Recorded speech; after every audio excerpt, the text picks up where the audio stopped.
So today's story time is a pretty creepy one, in my opinion. I've been waiting to tell this for a few months now, and it happened somewhat recently. This story time takes place 3 months ago, and it was definitely one of the most recent, scariest experiences in my life. So today's story time all starts off as a normal day 3 months ago. It was nice and sunny out, the weather was beautiful, summer had basically just started, and I was pretty bored this day. I had nothing going on, I had no plans with anybody, so I decided to try and be productive and work on a YouTube video. So I got on my computer, I started recording, I was just recording a story time, and while I was recording my video, I get a notif on my phone.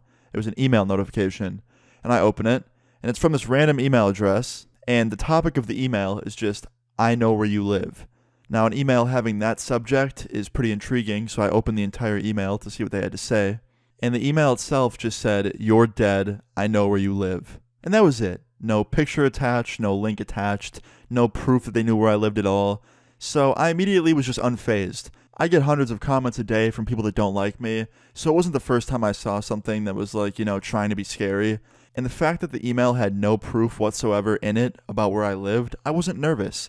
Like if they said that I was dead and then, attached my address or something, I'd be a lot more scared. But since they didn't post my address, I had a feeling that it was just some kid who was probably like 12 years old trying to scare me, you know what I mean?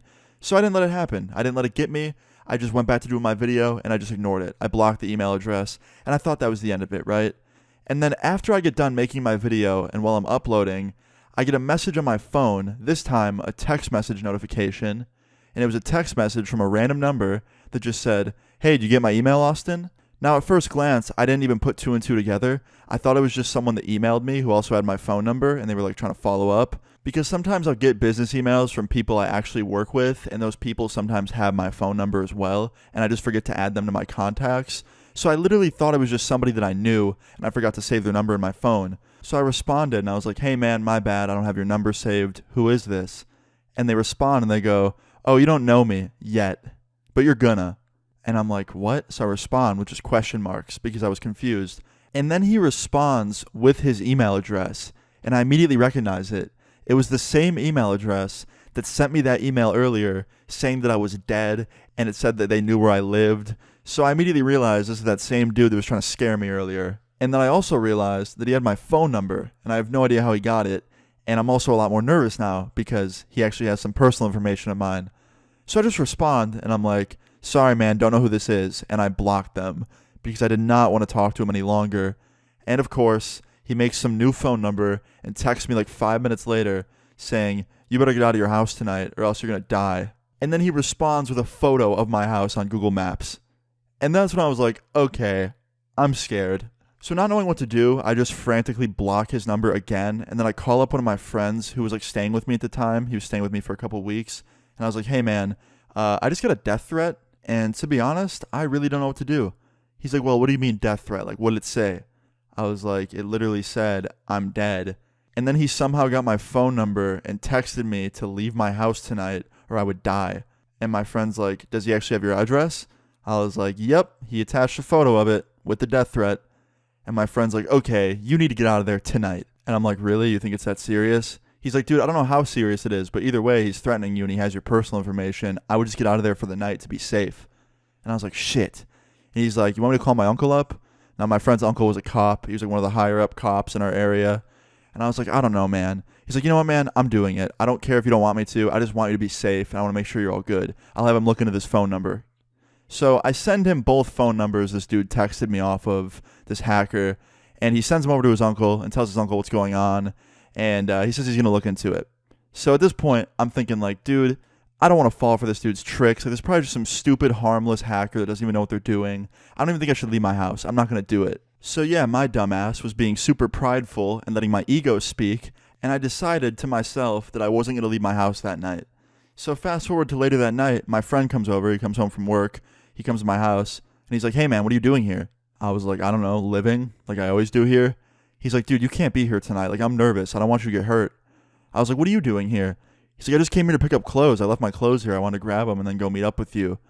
I was like, dude, I'm not going to leave my house. Like, this is where I live. I'm not going anywhere else. I have nowhere else to go. He's like, dude, rent an Airbnb or something. We're not staying here tonight. I was like, dude, I think you're overreacting. I think this kid's harmless. This isn't the first time that something like this has happened. He's like, dude, I don't give a fuck.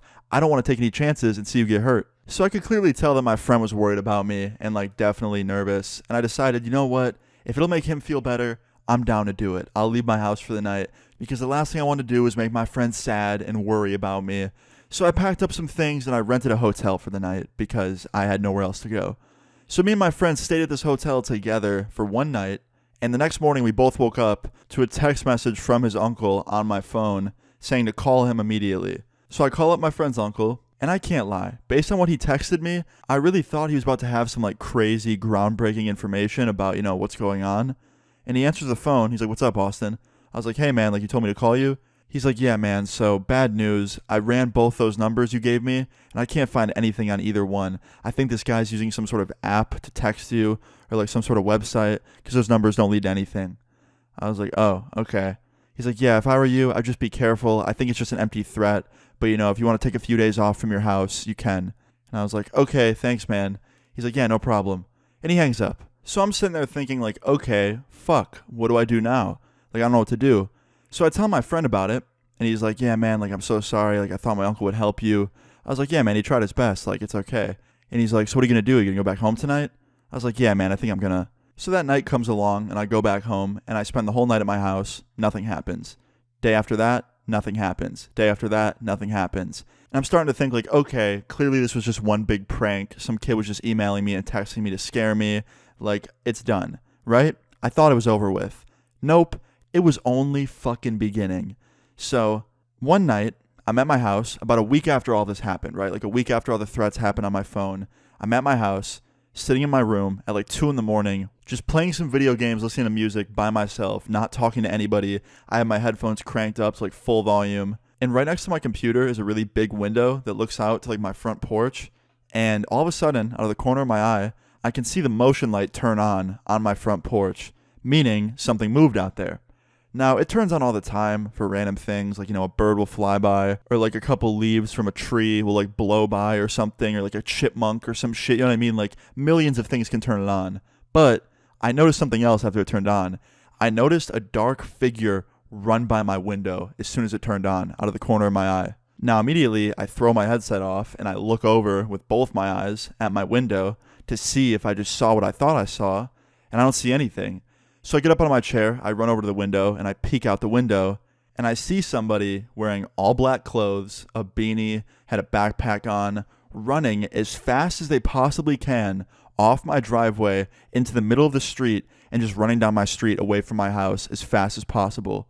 So I run over to my phone, I call the cops because someone was just trying to break into my house most likely.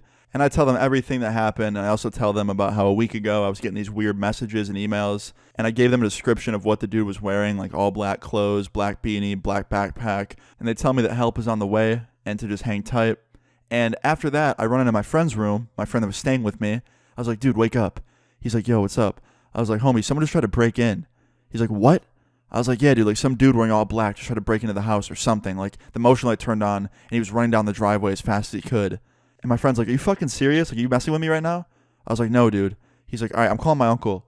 So he calls up his uncle, who's also a cop, and he comes to my house, and all of them arrive at like almost the same time. Obviously, the police arrived first. There was quite a few of them. But then also my friend's uncle pulls up like a few minutes later, and they're basically just asking me for everything, like in terms of the story, and they're also asking me for like his email and those numbers and everything, right?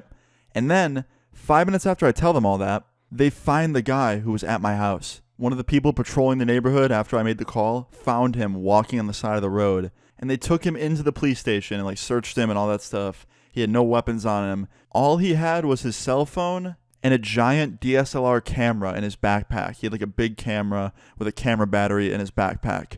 So they asked him what he was doing outside my house, and he told them that he was there to take pictures to scare me, and that he was like scaring me the week before, and he was basically trying to get on my YouTube channel. That's what he told the cops. Like, yeah, he's a YouTuber. I was there to scare him. I was taking photos with my camera to send to him on email and scare him so I could basically get on his channel.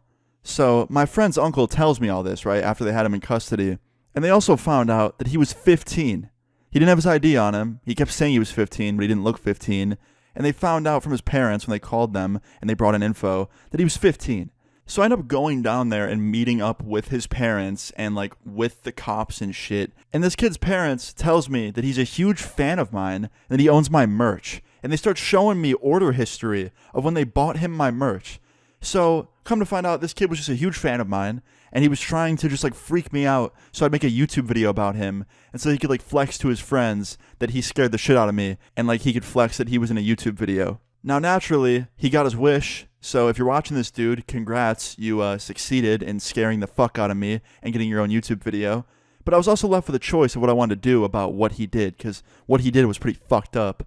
And we agreed, me and his parents, that he would have to go to this like class. It was like a month-long class or something. He had to go like 3 times a week. And it was basically meant to like rehabilitate kids that were on the wrong path. So me, the parents, and the police basically agreed that that'd be the best thing to do. And that's really all we could do, because he was 15. Like, literally, he was a kid. And kids don't really get in trouble that much for things. Don't get me wrong, if you're a kid, you're not invincible in terms of getting in trouble. But, like, what he did, technically, wasn't that fucked up in their eyes, even though it was pretty fucked up. Because he didn't hurt me. He didn't break into my house. He didn't really, like, damage anything. So there really wasn't much they could do other than, you know, put him through this, like, course that would help him get back on the right path and stop acting like a dumbass. So yeah, after we agreed for him to do this, he came into the room and apologized to me and was like crying. His parents also offered to pay me back for the hotel I paid for, but I didn't do that because they were going through hell enough with their son. So, you know, I was fine with just taking my L. So yeah, what ended up happening was I moved houses for a little bit because I was scared and worried about my address getting leaked. And I also FaceTimed his parents a month later after that course was done. And they told me the course that he went through was very helpful and like really good for him. And he actually took the phone for a second and said sorry again. So that was cool of him, I guess. But yeah, moral of this story is don't do what that kid did at all. And also, if someone ever does threaten you, especially as serious as this threat was, just call the cops or tell somebody that you know. Because me, being a prideful fuck in this story time, could have gotten me hurt. So yeah, guys, that's pretty much it. I hope you enjoyed this story time. I thought it was a crazy one.